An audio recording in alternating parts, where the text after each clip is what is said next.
Então acabamos de ver a explanação teórica sobre as fontes lineares.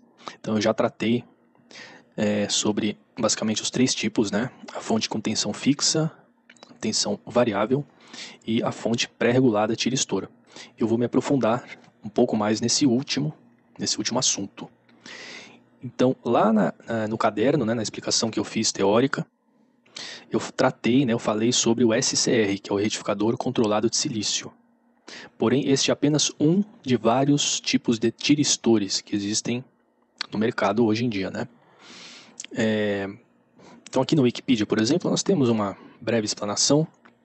É um dispositivo que foi desenvolvido lá nos anos 50. A primeira fabricante, né, na verdade, as primeiras patentes são da General Electric, uma empresa que se desenvolveu muito na área de eletrônica de potência, a partir dos anos 40, 50, e eles foram, enfim, os desenvolvedores, né, os criadores aí dos primeiros tiristores. O retificador controlado de silício, ele tem um grande inconveniente, que é o fato de que, uma vez que ele entra em condução, ou seja, o anodo mais positivo em relação ao cátodo, e após o pulso aqui no gate, ele permanece assim, até que a tensão aqui, né, chegue ao nível zero ou ela se inverta. Caso contrário, ele ficará no estado condutivo ad eternum, né, uma vez que seja mantida essa condição. E a gente consegue notar, temos aqui um diagrama. Este diagrama, nós temos aqui a tensão de entrada, a senoide, e aqui a tensão após passar pela retificação, né?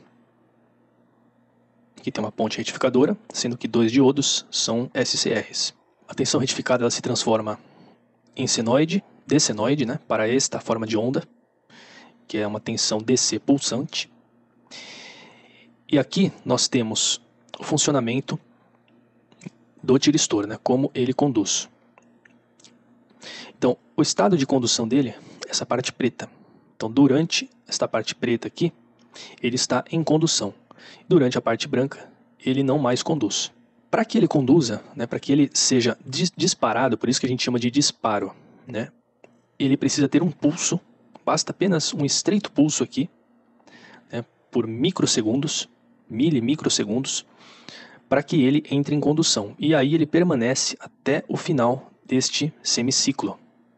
Então, este que é o problema. Uma vez que ele entra em condução, eu não consigo desligá-lo aqui. Se eu quiser desligar antes de chegar ao final do semiciclo, com o SCR isso não é possível. Por isso, posteriormente desenvolveram o GTO, que é o Gate Turn Off Thyristor, que nada mais é do que um SCR capaz de controlar também o desligamento da condução. Também, quase que na mesma época, desenvolveram o TRIAC.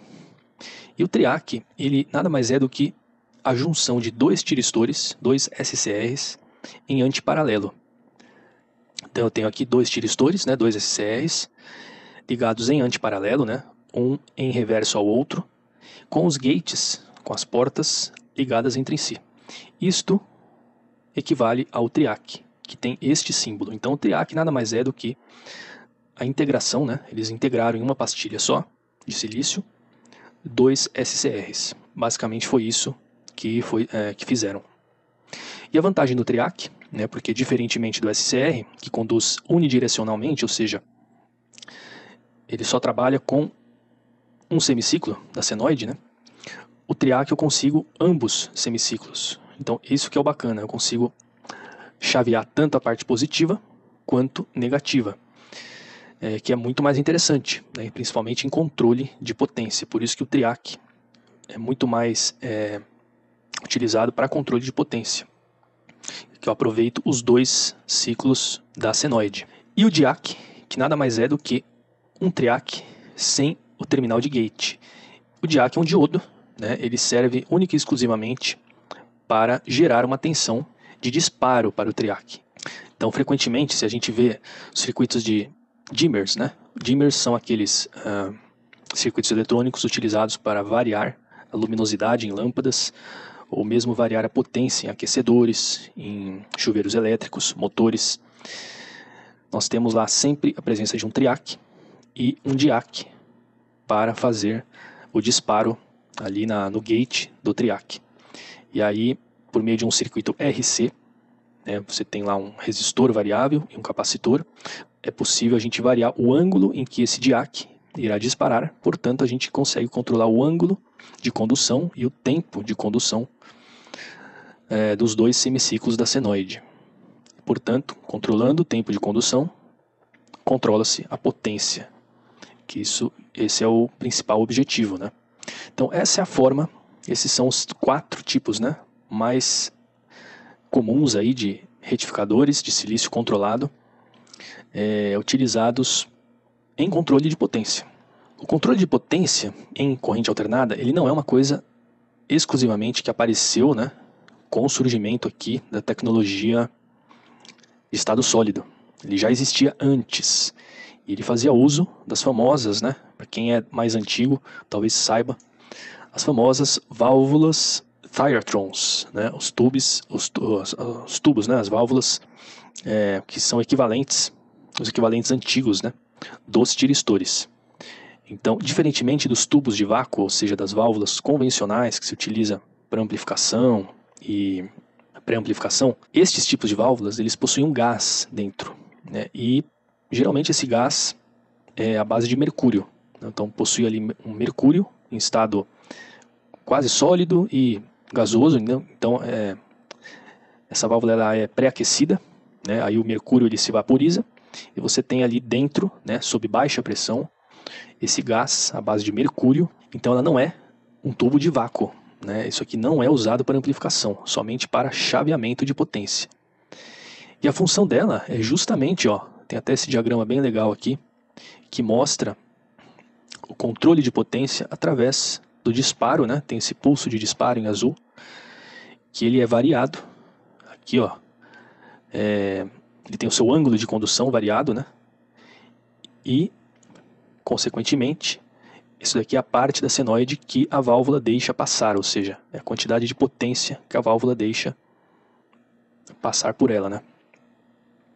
Então, esses daqui são os equivalentes antigos dos tiristores.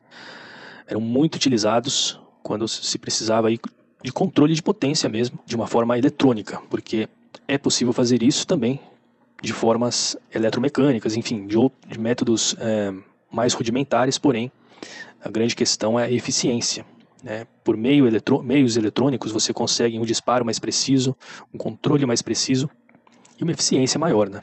Aqui nós temos esse documento que é muito legal, sugiro que vocês baixem ele, está disponível gratuitamente na internet. É um documento já antigo, feito pela HP, que é a Application Note 90, né, 90B. Ele trata, né, tem o nome aqui, DC Power Supply Handbook, que é um manual sobre fontes de alimentação DC.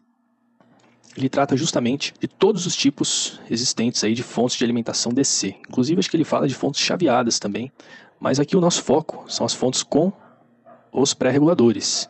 Então já vou pular aqui, esse é o diagrama básico, né? Diagrama de blocos de uma fonte DC, a fonte de alimentação DC com pré-regulador. Então de cara nós já vemos aquilo que eu já havia comentado, né? Já havia desenhado no caderno, que é um transformador com vários secundários, né? Aqui nós temos um secundário principal, que é o de potência, que é o que efetivamente fornecerá potência à saída, e outros 2 secundários, né? Um deles, o secundário para alimentar os circuitos de controle do pré-regulador, e um outro para alimentar o circuito que produz a tensão de referência para a fonte de alimentação principal, né? Para o regulador linear. Porque assim, essa é uma fonte linear, né? Então a gente pode considerar tudo isso como uma fonte linear. Mas de fato, a única parte que funciona de forma linear, ela está contida aqui, dentro destes limites, deste limite, né, em vermelho. Então aqui é a parte linear de fato. Então aqui nós temos um comparador, que geralmente é um amplificador operacional. Temos um transistor de potência em série, que é o elemento principal de controle, e temos o circuito de referência. Então esse circuito de referência, nas fontes antigas, boa parte delas, né, se não todas, até um certo período da eletrônica, né, não existia circuito integrado. Então tudo era feito de forma discreta, utilizando transistores, diodos, resistores, capacitores, indutores. Então hoje é muito comum os reguladores de 3 terminais, né? Eu já tratei deles nos exemplos mencionados. Então lá, se você desmontar um regulador de 3 terminais e olhar no microscópio, você verá lá um emaranhado de circuitos, de transistores, diodos, que são integrados em uma pastilha única de silício. Nessa época não existia esse nível de integração, essa tecnologia. Então tudo era feito de forma discreta. Para tanto, era necessário construir, né, que as fontes tivessem uma parte separada para servir de tensão de referência. Então isso daqui gerava uma tensão estável para ser a referência para o comparador poder fazer o trabalho, né, de efetivamente comparar, né, estou sendo aqui redundante, mas comparar essa referência com a tensão de saída e fazer as correções necessárias, né, para que a tensão de saída permanecesse o mais estável possível. Então esta é a parte de fato linear nessas fontes pré-reguladas. Eu digo isso porque este lado aqui, embora a gente pode pensar como sendo uma fonte linear, né, você tem aqui uma ponte retificadora, um transformador, um capacitor, mas vejam que estes dois elementos são SCR, são tiristores, eles trabalham em chaveamento, eles trabalham a todo momento chaveando, né, a forma de onda, no caso a senoide, de entrada aqui, que vem aqui pelo secundário. Então esse chaveamento, né, tem exatamente esta característica, né? Então os tiristores, eles deixam passar uma parte da senoide e a outra parte eles bloqueiam. E o quanto eles deixam passar e o quanto eles vão bloquear, isso é variável. Essa variação vai de acordo com a necessidade. E essa variação é dada por este circuito de controle do pré-regulador. Aqui nós temos duas malhas de realimentação. Nós temos essa malha, que é a linear, que eu já expliquei, e temos a malha externa, que é a malha não linear, que é o circuito pré-regulador. Então veja que este circuito de controle, ele também é um comparador. Ele compara a tensão que entra aqui no transistor principal do regulador, lembrando que essa tensão é sempre maior do que a tensão de saída, tá? Porque existe sempre uma perda aqui do transistor, né? Sempre uma tensão VCE. Então ela tem que ser sempre um pouco maior em relação à saída. Ele compara então este ponto com a tensão de saída. E a função dele é manter esta diferença sempre constante, o mais constante possível, independente da corrente drenada aqui, da tensão ajustada aqui e das variações de tensão da rede elétrica. Então essa é a função que esse circuito desempenha, enquanto que esta malha interna, este regulador linear, tem a função de regular de forma mais fina, digamos assim, né, as variações de tensão aqui, porque este regulador não consegue gerar uma tensão neste ponto livre de ripple. Aqui existirá inevitavelmente o ripple. E eu já vou mostrar o porquê que ele não vai conseguir. Então, se você necessita de uma fonte com uma estabilidade maior e sem ripple, é necessário colocar uma regulagem linear. Então, essa parte linear, ela faz essa função. Ela elimina esse ripple e ela torna a tensão na saída extremamente estável, precisa, né?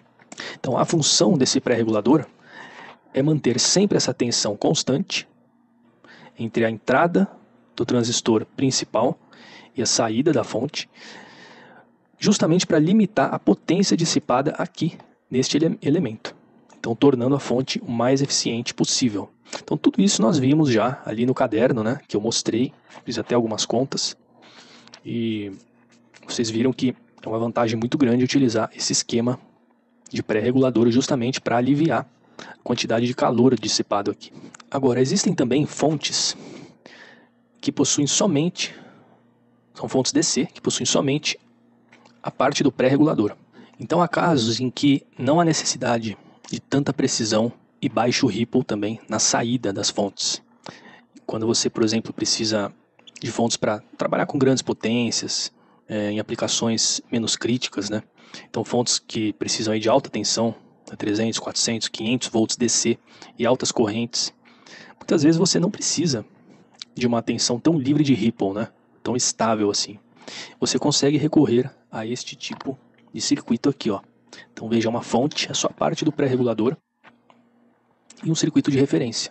O que nós teremos aqui na saída é uma tensão DC, porém, inevitavelmente, né, nós teremos uma quantidade considerável de ripple, né, que não dá para ser eliminada, não consegue ser eliminada por meio somente desse esquema, né? Seria necessário aqui colocar aquela parte linear da fonte.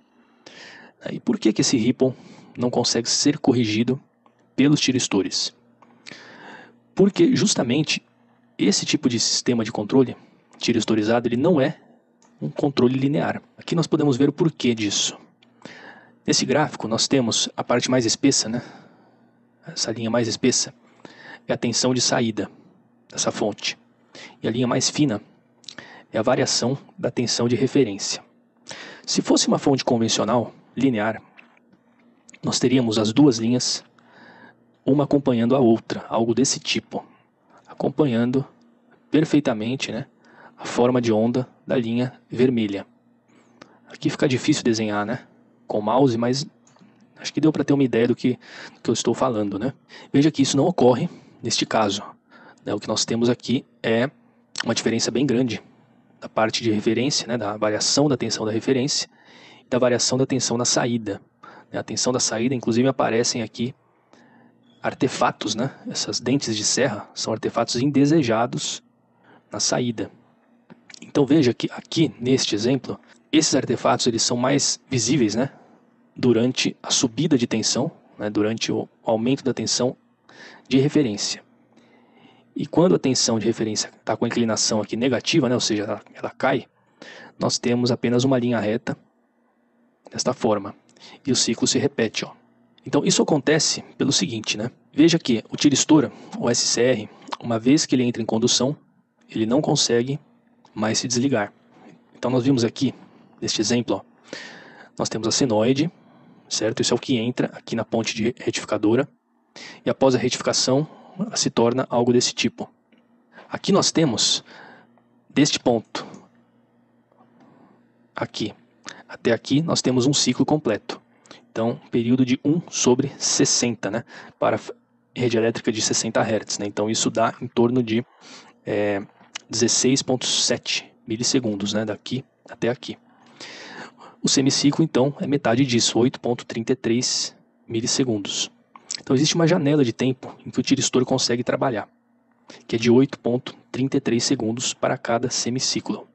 Porém, uma vez que ele esteja disparado, você não tem mais controle sobre a condução dele. Então, esse período restante, o circuito se comporta plenamente condutivo. Você não consegue desligar o tiristor. Então, se houver uma variação brusca de tensão aqui, neste período, ele não consegue corrigir de forma adequada. Você perde o controle. Então, por essa razão, este é um circuito de controle não linear, né? Você tem uma janela de tempo de 8,33 milissegundos, e uma vez disparado, não tem mais o que fazer, né? E aqui note o seguinte, ó, o nível DC, que é a tensão que aparece aqui no capacitor de filtragem, que ela varia, esse nível DC varia para mais e para menos de acordo com o ângulo de condução. Então, quanto mais porção da senoide for conduzida, que é essa parte preta aqui, que é este caso, primeiro caso, veja que o nível DC é maior em relação ao caso abaixo, né? Quando você tem um ângulo de condução mais tardio, então você deixa passar uma porção menor da senoide, portanto uma menor tensão será desenvolvida em cima aqui do capacitor de filtragem. E outra coisa, né? A tensão ela só consegue acompanhar aqui a descida, ou seja, que seria a descarga, né, do capacitor, quando você tem carga efetivamente ligada aqui à saída. Né? E isso ocorre não de forma instantânea. Por isso que esse traço, ó, não acompanha a variação da tensão de referência. Isso daqui é um circuito de controle, porém não linear.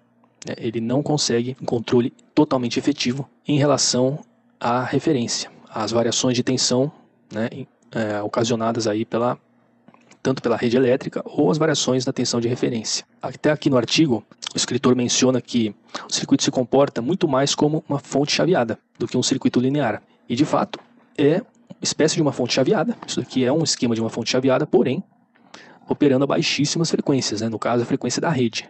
Então, o primeiro exemplo de fonte com pré-regulador a tiristor, eu achei interessante trazer esse exemplo aqui porque ele é tirado de um artigo técnico, aqui dessa Application Note, da Linear Technology, de 1984, então já é um pouco mais moderno, né? Estávamos falando aí de fontes dos anos 60, 70, e aqui é de 84, escrito pelo famoso Jim Williams, né? Infelizmente já falecido, mas foi um grande gênio aí da eletrônica analógica. O artigo trata de técnicas para melhoria da performance em reguladores de 3 terminais. Então nessa época, né, em 84, já estavam presentes aí circuitos integrados, reguladores de 3 terminais. Já era uma tecnologia plenamente utilizada. Jim Williams trouxe diversas técnicas para melhorar a performance e eficiência, né, com esses componentes. E uma dessas técnicas justamente é o pré-regulador a tiristores, que é este esquema daqui, que eu achei bem interessante. Está muito bem explicado o funcionamento dele. Inclusive possui formas de ondas dos diferentes pontos do circuito, né? Eu achei legal trazer isso daqui para a gente entender o funcionamento, porque este esquema de funcionamento dessa fonte se aplica à fonte que eu farei análise aqui, né? Da HP 895A. Então aqui nós temos, ó, a parte linear, que eu já vou delinear aqui por azul, que é este bloco aqui. Este é um regulador de 3 terminais, semelhante a um LM317, porém ele é para altas correntes. O LT1038 ele é para até 10 amperes, 0 a 35 volts e 10 amperes.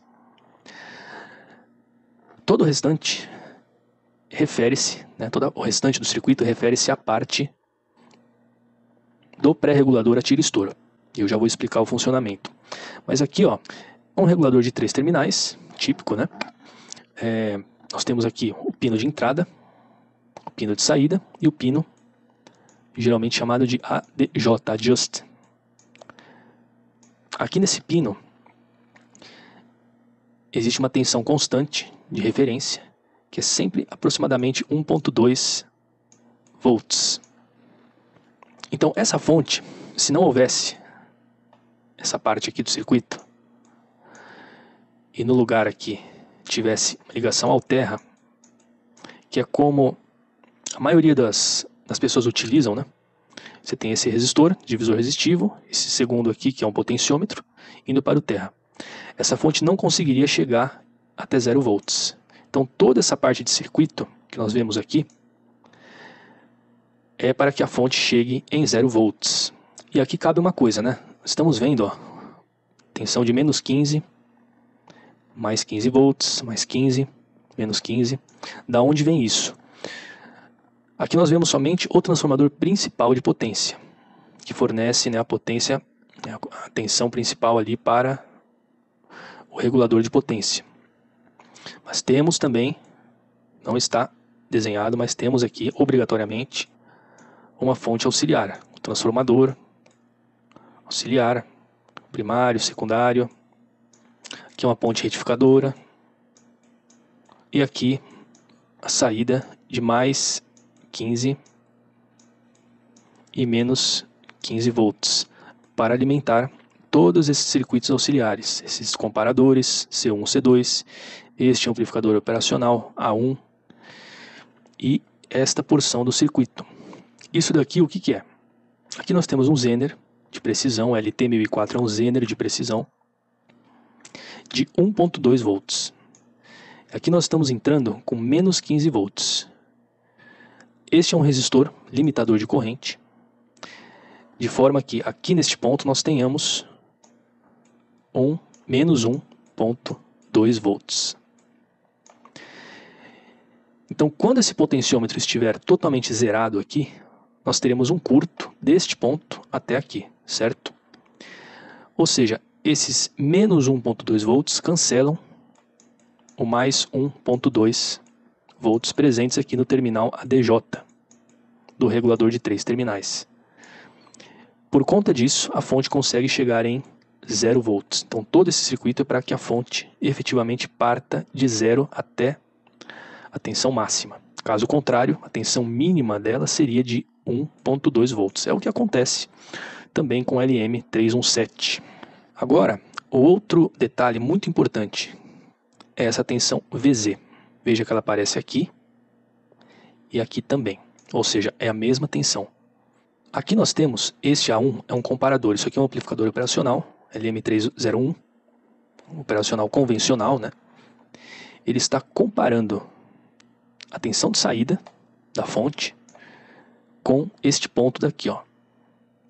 O operacional, trabalhando em malha fechada, isso daqui está em malha fechada, o que ele tenta fazer a todo momento é igualar a tensão na entrada não inversora com a entrada inversora.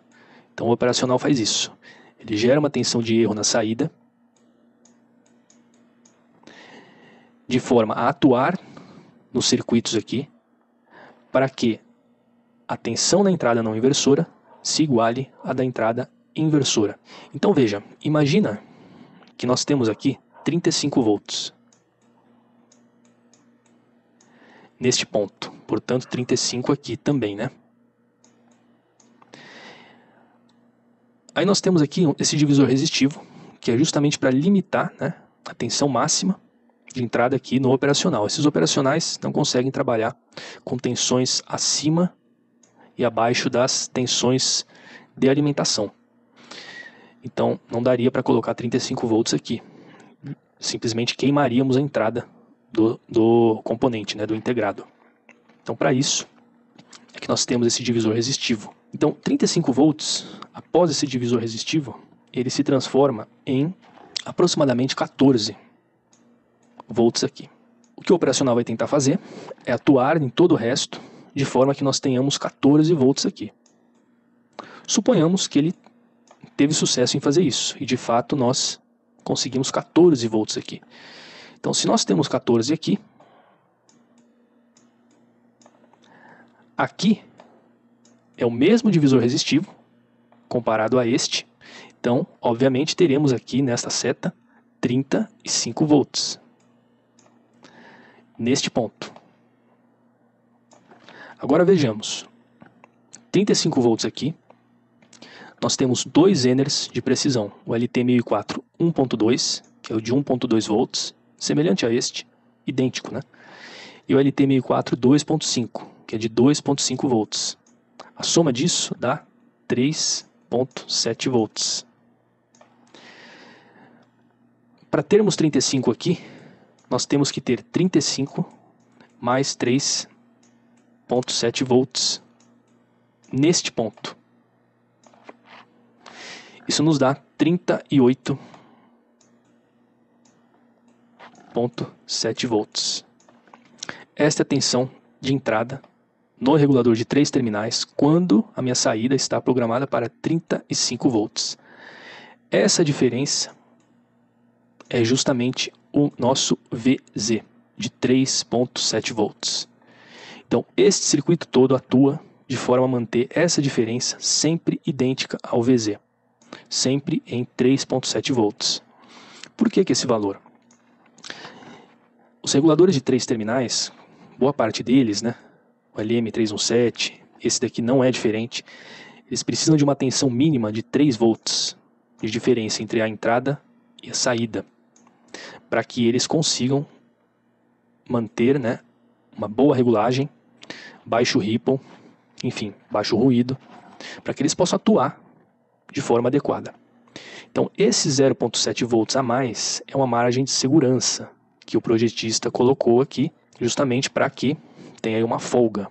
E também pelo fato de que seria mais fácil encontrar, né, diodos Zener de precisão com essa tensão, né? Ele utilizou aí 2 modelos já disponíveis e a soma deles deu 3.7 volts. Então, independentemente das variações de tensão aqui na entrada e da variação de carga, essa fonte sempre manterá a diferença de 3.7 volts aqui em cima do regulador linear. Isso tem uma vantagem muito legal, que é o seguinte: Imagine que eu tenho uma situação em que eu estou drenando 10 amperes, ou seja, a potência dissipada aqui nesse regulador será de 10 amperes vezes os 3,7 volts, o que dá 37 watts. Isso independente da tensão de saída. Então não importa se eu estou trabalhando com 1 volt na saída e 10 amperes, ou se são 35 volts na saída e 10 amperes, ele vai dissipar sempre os 37 watts. Caso contrário, né, se não tivesse o pré-regulador, nós teríamos aqui uma tensão enorme, algo em torno de 40 volts talvez, e cairíamos naquele caso que eu já expliquei até no caderno, né, de valores absurdos, né? No caso aqui teríamos, sei lá, algo em torno de 300, 400 watts dissipados aqui em forma de calor. Esse componente não aguentaria, não suportaria tamanha potência, né, dissipada, ele simplesmente torraria. Então, para que esse pré-regulador funcione da forma como eu já expliquei, né, para manter esses 3,7 volts aqui, ele utiliza então toda essa parafernália, todo esse circuito, né? Então nós temos já o comparador, que eu já expliquei. Ele vai gerar uma tensão de erro nesse ponto, de acordo aqui com o desbalanço, né, o desequilíbrio entre a entrada do regulador e a saída. Essa tensão de erro ela vai para o primeiro comparador. Isso daqui é um LT1011, é um comparador idêntico, muito semelhante ao LM311, que é o comparador de tensão. E esse comparador, a saída dele é coletor aberto. Então na saída ele tem um transistor dessa forma e o coletor é efetivamente a saída. Isso aqui é ligado aos demais circuitos internos aqui, né? Então esse coletor aberto ele tem que estar sempre em pull-up. Sempre tem que ter um resistor de pull-up. Tá vendo aqui, ó? O LT também 1011 tá com esse resistor de pull-up aqui, ó, a fonte de mais 15 volts. Esse C2 também, ó, ele está vindo aqui para o primário do transformador T1. Isso aqui é um transformador de pulso para chaveamento de tira-estouro. Então aqui ele vai para o enrolamento primário. Esse enrolamento é praticamente um curto. Ele tem uma resistência muito baixa em corrente contínua, né? E aqui nós temos um resistor de 1K pull-up para a fonte de 15 volts. Esse capacitor, ele existe aqui justamente para que durante o chaveamento, durante o momento ali da transição, né, que é quando o transistor aqui na saída do C2 chavear, então efetivamente ele vai fazer isso, ó, botar em curto, como se fosse um curto aqui. Aí a corrente aqui da fonte vai trafegar aqui pelo resistor de pull-up, pelo primário do transformador, e vem aqui para o terra. Vai dar um pulso, um sinal assim, ó, no primário, e no secundário também vai aparecer um pulso de tensão, que será distribuído aos gates dos dois SCRs por meio desses resistores de balanceamento, né, de corrente. Então esse capacitor é colocado aqui para otimizar a corrente do primário somente durante o pulso. Então ele aumenta a corrente, né? Lembramos que o capacitor ele tem uma inércia bem grande para as variações de tensão, né? Quanto mais rápido elas forem, maior será a inércia dele. Então ele é praticamente um circuito fechado para variações muito rápidas de tensão. Então durante a transição, ele permite a passagem de uma corrente bem grande aqui, né? E se passa uma corrente maior pelo primário, nós teremos um pulso maior aqui no secundário. Então aqui o C2, ele compara o Vx, que é a tensão de erro aqui gerada pelo A1, com uma tensão aqui no pino 3. E gera os pulsos aqui no primário do T1. Essa tensão, essa outra tensão é gerada pelo C1. Né? Então esse circuito todo, ele é um gerador de sincronismo. Todo esse circuito daqui, ó. O que ele faz é algo bem simples. Aqui nós temos dois diodos tirados diretamente do secundário, do transformador principal. Nesse ponto nós teremos a seguinte forma de onda de tensão.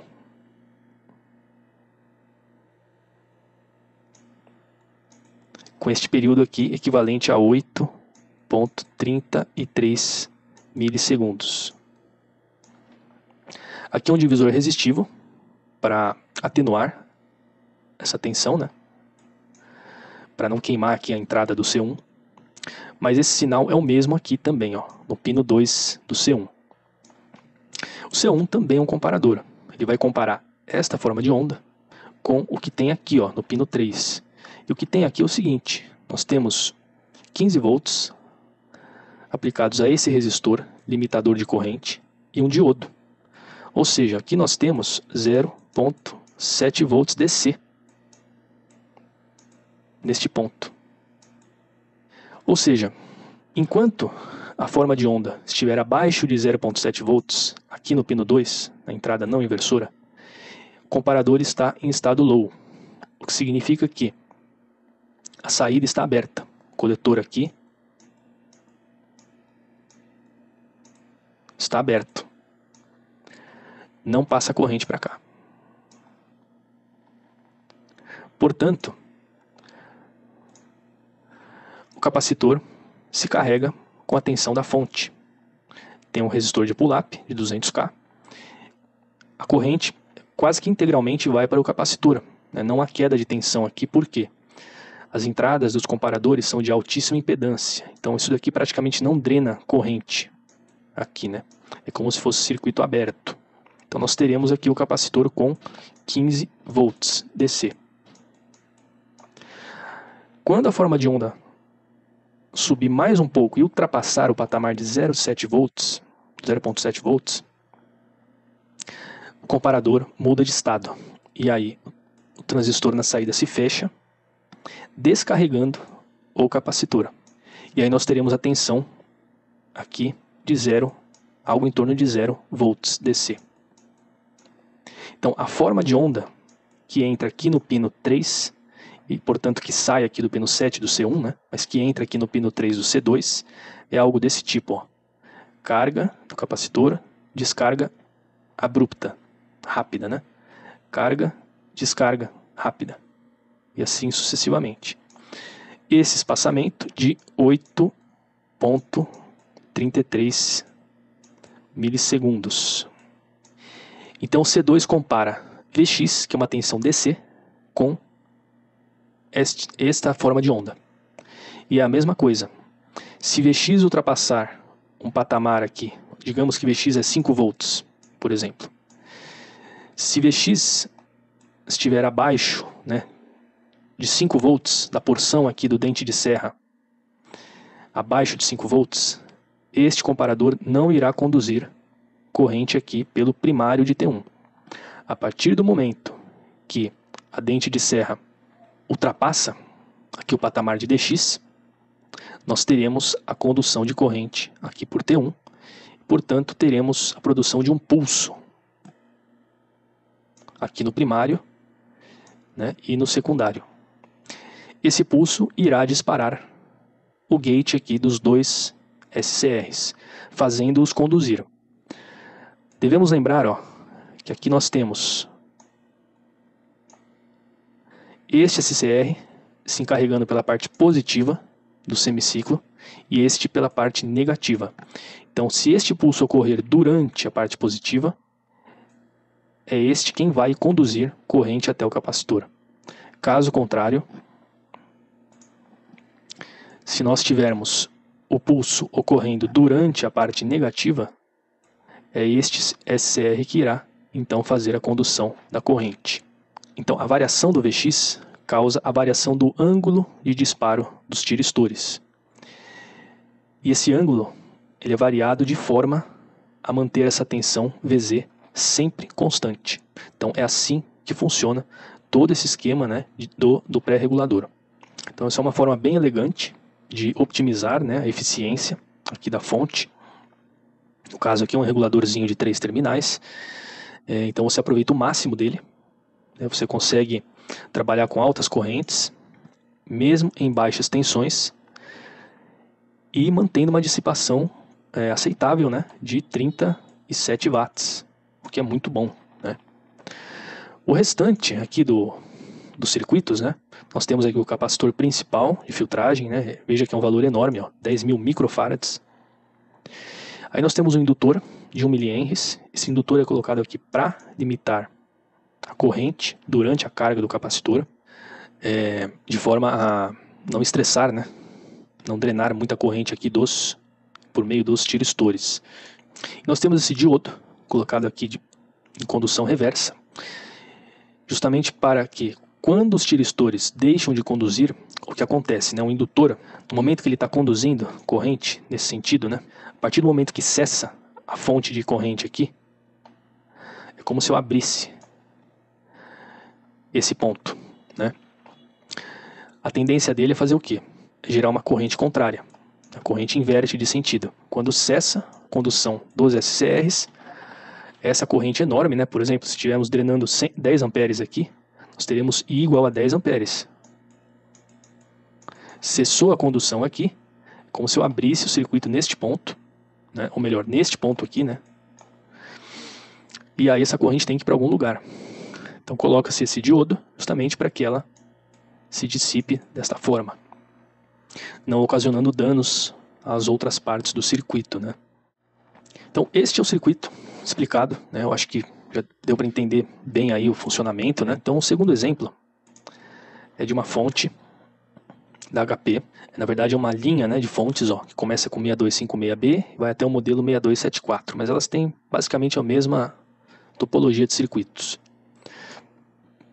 E ela é interessante, ela é um pouquinho diferente porque ela, em vez de utilizar SCRs no secundário, transformador de potência, ela utiliza um triac no primário, fazendo a mesma função, ó. Nós temos aqui um triac, né? Aqui é a tensão de alimentação, efetivamente a tomada, estes dois pinos aqui, né? Então a corrente da linha da rede elétrica entra por aqui. Aqui é o transformador principal de potência. E aqui nós temos o controle da tensão de entrada no transformador principal, né? E esse triac é ligado então ao circuito de controle. E aqui esse circuito também possui um transformador de pulso para chaveamento aqui do triac. Aí aqui nós temos também um circuito de referência que gera uma tensão de referência para o restante da fonte. E o elemento de controle linear, né? Ou seja, o transistor em série, da parte linear da fonte está aqui, ó, é o Q6 e o Q7. E o restante do circuito está nessa outra folha, né? Então nós temos aqui dois operacionais que fazem o controle de tensão, de corrente. Eles estão conectados diretamente ao transistor de potência, né? Então é o mesmo funcionamento ali da fonte que nós vimos, né, na Application Note da Linear Technology. Exceto que o pré-regulador utiliza um triac no primário do transformador. A segunda fonte, segundo exemplo, né, é essa daqui, a HP6433. Essa é interessante porque ela é uma fonte que possui somente controle tiristorizado, ela não possui a parte linear. Então ela é semelhante, ou melhor, ela faz parte, né, daquela classe de fontes que eu já mencionei, né, que é somente um regulador tiristorizado, não tem a fonte linear aqui em sequência. Então nós vemos aqui, ó, o mesmo esquema, o circuito de referência, que gera uma tensão estável de referência. Todo o circuito aqui, ó, de controle do regulador. Então nós temos o transformador de pulso para disparo dos tiristores. Essa daqui utiliza dois SCRs em antiparalelo, simulando aqui um triac, né, funcionando como um triac. E aqui os circuitos de comparação.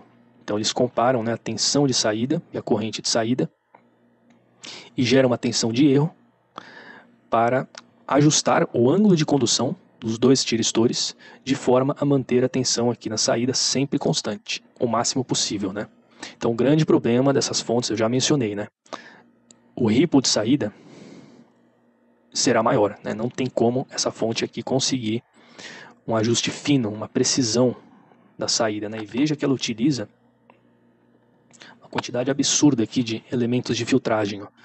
Tem um capacitor aqui de 47.000 micro, já logo após a ponte retificadora principal. Aí nós temos um indutor né? Então isso é um circuito, praticamente é um circuito pi, né? Porque nós temos um capacitor, um indutor, né? Um filtro pi. E logo em seguida, um capacitor também de 47.000 microfarads. Então é um belo de um circuito pi para filtrar o máximo possível o ripple, né, presente aqui.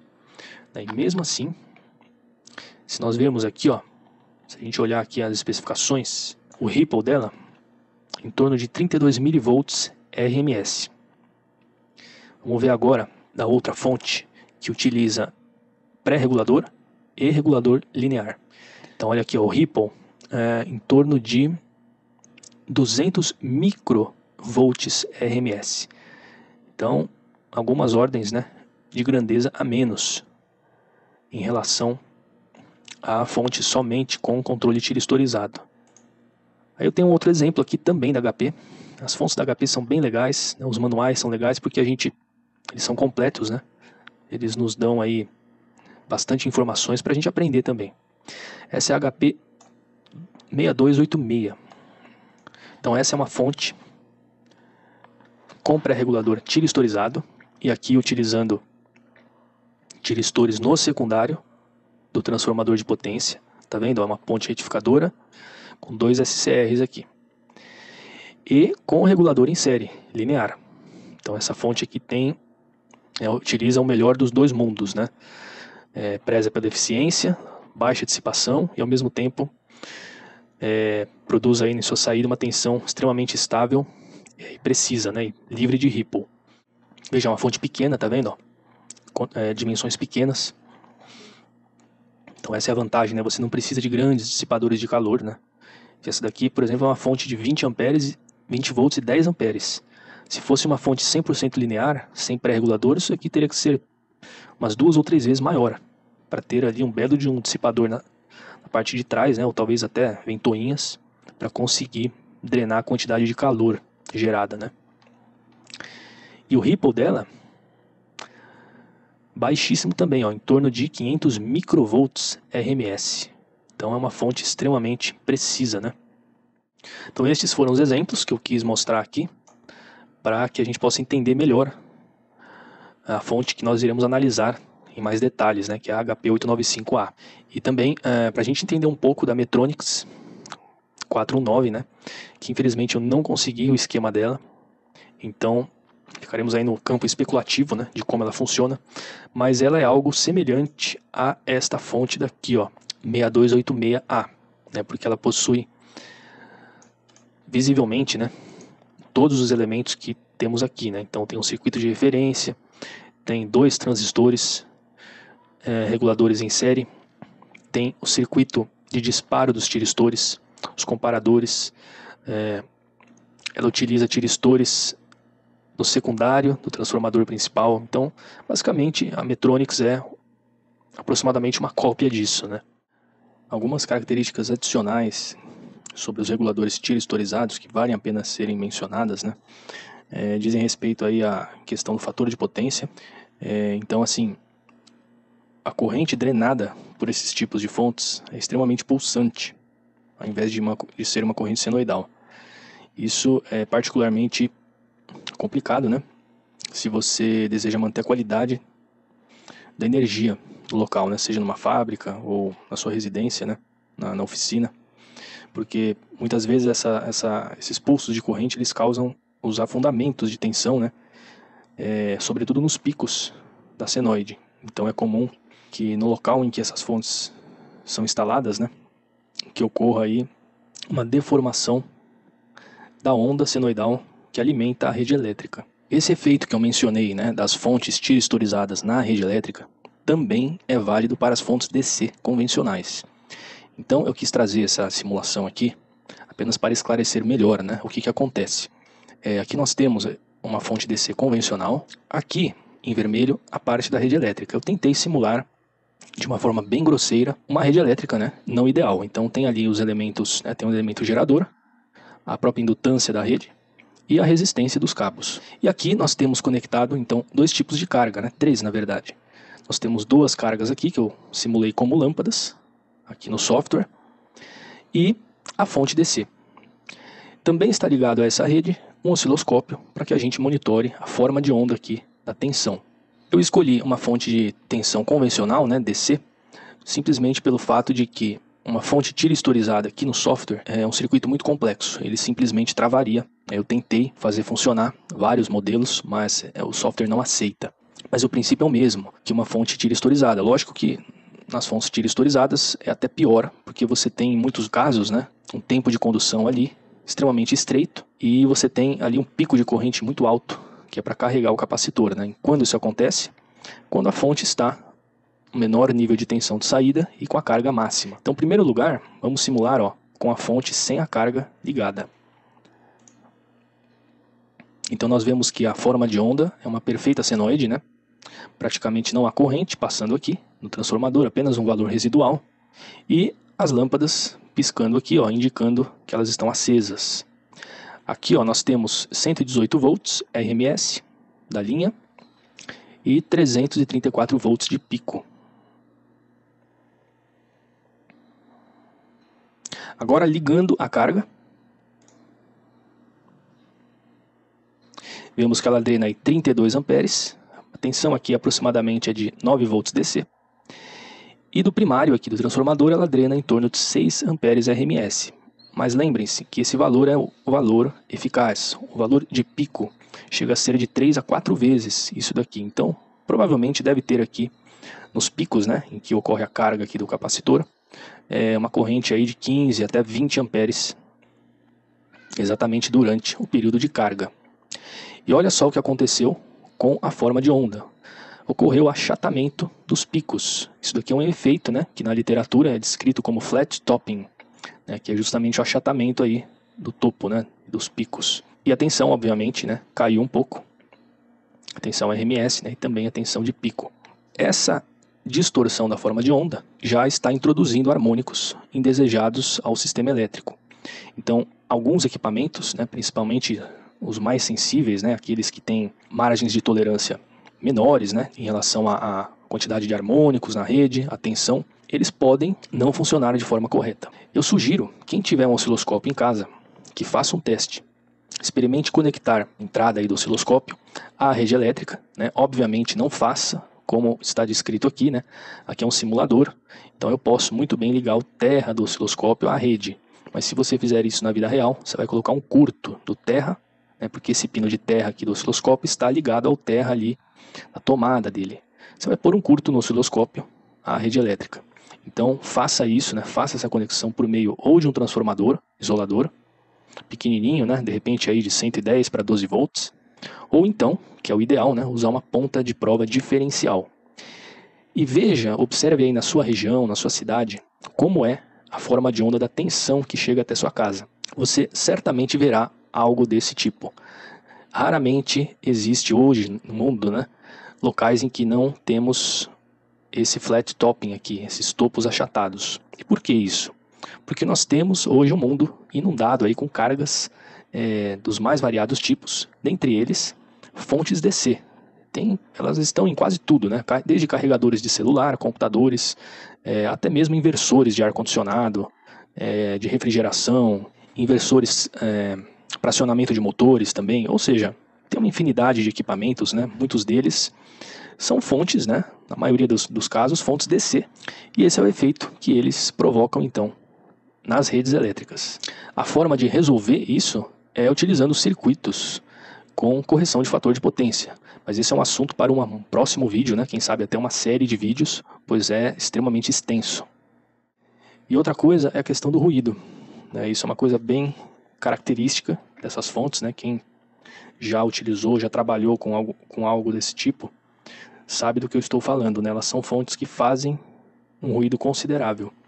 E esse ruído ele era caracterizado tanto por baixas frequências, né, o famoso hum, e também altas frequências, que parece uma pequena sibilância.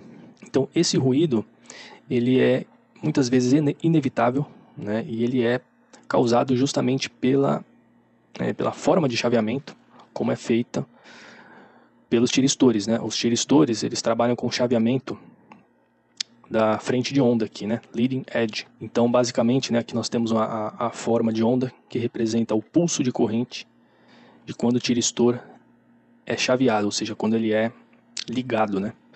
Então você tem uma subida abrupta na corrente a partir do ponto ali do semiciclo, né? Em que é feito o disparo do tiristor. Então essa subida, essa frente de onda aqui, ela causa, além de introduzir harmônicos, né? Conforme eu já falei, no sistema elétrico, ela causa ruídos. E esses ruídos são provenientes do transformador, né? Dos enrolamentos ali do transformador. Então, por melhor que seja feita a construção desse transformador, né? Geralmente os transformadores nessas fontes eles são mais reforçados, não só do ponto de vista de suportar, né, maiores potências, mas também reforçados do ponto de vista mecânico, justamente para conter qualquer tipo de vibração e som, né, proveniente ali do núcleo. Então, por exemplo, a HP ela tem um transformador que é muito bem feito, mas assim, ele é mais aberto, ele é mais... a gente percebe que a construção dele não é tão compacta quanto o transformador da Metronics. Então o ruído produzido pela HP é consideravelmente maior do que o da Metronics. E são fontes que têm características muito próximas, né, de funcionamento e de potência também. Então veja que a construção do transformador é algo fundamental para conter esses ruídos, né?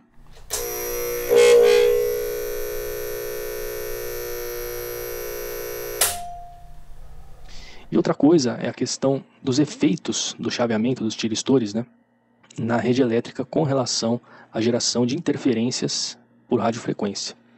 Então esses pulsos, né, leading edge, esse chaveamento abrupto, isso aqui gera uma quantidade muito grande de harmônicos, não só harmônicos mais próximos ali da frequência da rede, né, então os múltiplos mais próximos, mas harmônicos de radiofrequência.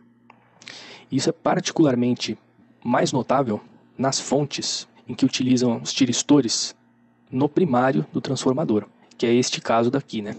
Em que nós temos o transformador aqui de potência principal, né? Alimentando uma ponte retificadora, um banco enorme de capacitores, ó. E o chaveamento da senoide está sendo feito aqui pelo primário, ó. Nós temos dois SCRs em antiparalelo, ou seja, isso daqui é um triac, equivale a um triac, fazendo o recorte da senoide. Então veja que neste caso você não tem uma barreira entre as interferências produzidas aqui do recorte da senoide e a rede elétrica. Por isso que nessas fontes é imprescindível a instalação de um filtro, ó, com indutores, né, e capacitores, justamente para eliminar o máximo possível desses harmônicos de radiofrequência. Agora, nas fontes que eu tenho aqui, que nós iremos analisar, né, tanto a HP quanto a Metronics, elas são fontes que possuem os tiristores do lado do secundário do transformador. Então é semelhante a este caso daqui, ó, que nós temos o transformador de potência, o primário ligado direto à rede e o chaveamento dos tiristores feito aqui, ó, a partir do secundário. Então, neste caso, já existe uma barreira contra a interferência por radiofrequência, que é o próprio transformador. Por ser aí de núcleo de ferro, né, e ter dimensões consideráveis, ele não tem uma banda passante na faixa de radiofrequência, né? Então ele deixa passar aí harmônicos da rede elétrica, né, um número até considerável, porém tem um limite. Então nesse caso a filtragem não precisa ser tão restrita, né? Mesmo assim existe aqui uma rede snubber formada aqui por um capacitor, né, um resistor.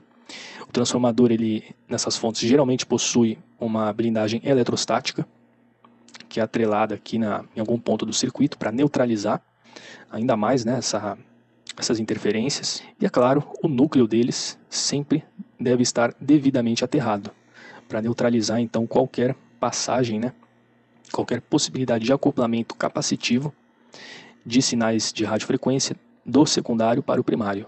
Então são essas as características comuns das fontes que utilizam reguladores tiristorizados.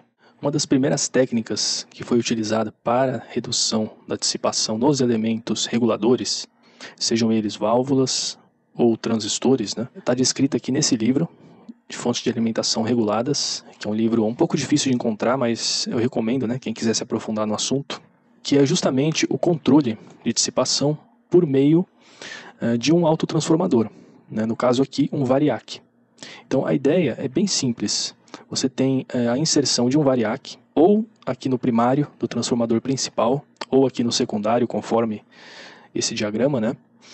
Ele está inserido antes dos retificadores, E ele está acoplado fisicamente, né, o eixo dele está acoplado fisicamente ao eixo do potenciômetro de ajuste da tensão de saída. De tal forma que, se eu tiver, por exemplo, aqui uma tensão, vamos supor, 10 volts. Então esse acoplamento mecânico ele é ajustado de forma que aqui na entrada, né, eu tenho que ter uma tensão um pouco acima dos 10 volts, né, para compensar aqui as perdas no transistor em série regulador.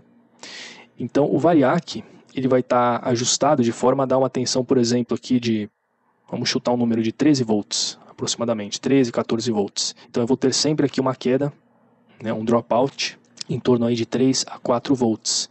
Não mais do que isso, né, independente da tensão que eu escolho aqui. Então se eu colocar, por exemplo, 5 volts na saída, eu terei em torno de 8 volts aqui. Se eu subir a tensão para 12, vou ter 15 aqui, e assim sucessivamente, né?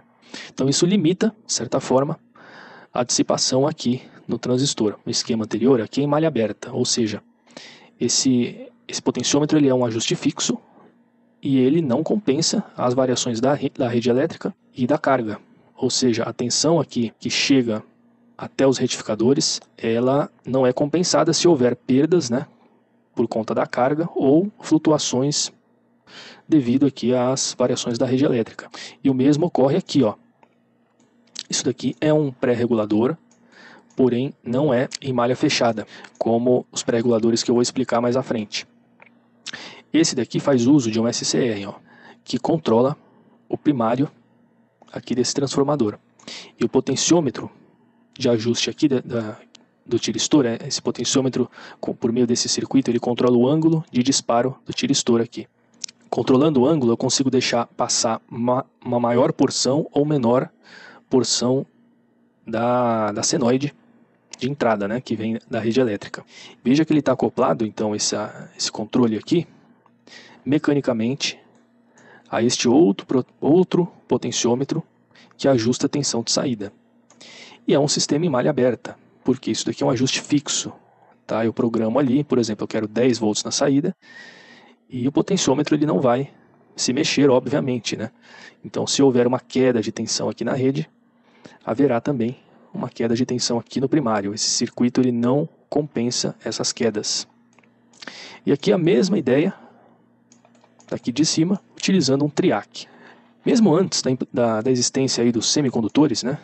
Essa ideia de utilizar um pré-regulador, ainda que em malha aberta, né, ou seja, um sistema de ajuste fixo que não fosse capaz de compensar as variações, né, ela já estava sendo utilizada pela própria HP. Então, se nós pegarmos aqui, ó, o manual de serviço aqui da HP 712B, que é uma fonte que foi lançada ali nos anos 50, ó, 1954. E antes de explicar melhor as especificações, ó, vamos dar uma olhada no painel. Então aqui nós temos as saídas, né, os bornes de saída. Aqui nós temos o galvanômetro de ajuste DC. Aqui o amperímetro. Provavelmente esse amperímetro deve monitorar a fonte principal, aquela que vai de 0 a 500 volts, né? E aqui veja que nós temos o knob de ajuste de tensão. É um knob único. Mais para frente vocês vão entender isso daqui. Bom, então além da fonte principal de 500 volts e 200 mA, ela tem uma tensão fixa, uma fonte fixa, ó, de menos 300 volts e 50 mA. E uma tensão de bias variável também, ó, de 0 a menos 150 volts. Somente 5 mA, né? Além disso, ela tem a saída para os filamentos. No caso aqui é não regulado, né? 6.3 volts não regulado. Então, é bem interessante, ó. Aqui nesse manual de serviço tem uma foto da parte interna da fonte, que a gente vai poder entender aquela questão de acoplar o variac, que é conectado ao transformador de entrada, com o potenciômetro de ajuste de tensão, ó. Então aqui é a foto interna, vista de cima, né, com a tampa retirada. Então nós temos aquele knob, ó, de ajuste de tensão, de 0 a 500 volts, né, é a fonte principal. Aqui nós temos T1, isso aqui é um variac, é um transformador variável, e ele está acoplado por um eixo, né, que sai daqui. E veja, está acoplado ao R39, isso aqui é um potenciômetro de ajuste. Então, se eu girar esse botão, estarei girando ao mesmo tempo T1 e R39. Vamos ver o que são esses dois elementos, né? Aqui no esquema, ó. Então, T1, ele está aqui, ó. É o variac no primário do transformador principal, que é o T2 aqui. Então, por meio, né, deste variac, eu ajusto a tensão aqui no primário de T2 e, consequentemente, eu ajusto a tensão no secundário, ou seja, eu coloco mais ou menos tensão aqui nas placas das válvulas reguladoras principais, né? A fonte utiliza aí 4 6L6 como válvulas de potência. E vejam que, ó, ele está acoplado com R39. E o R39 é justamente o potenciômetro principal de ajuste de tensão, que está conectado aos circuitos, né, comparadores. Isso aqui é uma válvula que trabalha aí com um amplificador diferencial, então ela compara uma referência de tensão com a amostra de tensão retirada aqui da saída, né, e ela gera um sinal de erro, né, que atua diretamente nas grades de controle aqui das válvulas de potência. Então essa é a ideia dos primeiros pré-reguladores, né? Aqui no caso são pré-reguladores em malha aberta, né? Mas essa já era uma forma muito interessante, muito utilizada para limitar a dissipação de potência nos elementos principais, né, de controle, fossem eles válvulas ou transistores. Então agora nós vamos dar uma olhada justamente nessa Metronics, na parte interna dela, para que vocês vejam, né? É bem interessante a construção, uma tecnologia da década de 70, né? Comecinho dos anos 70. Vocês verão ali todos esses elementos separados, dá para a gente notar de forma bem clara ali dentro do equipamento.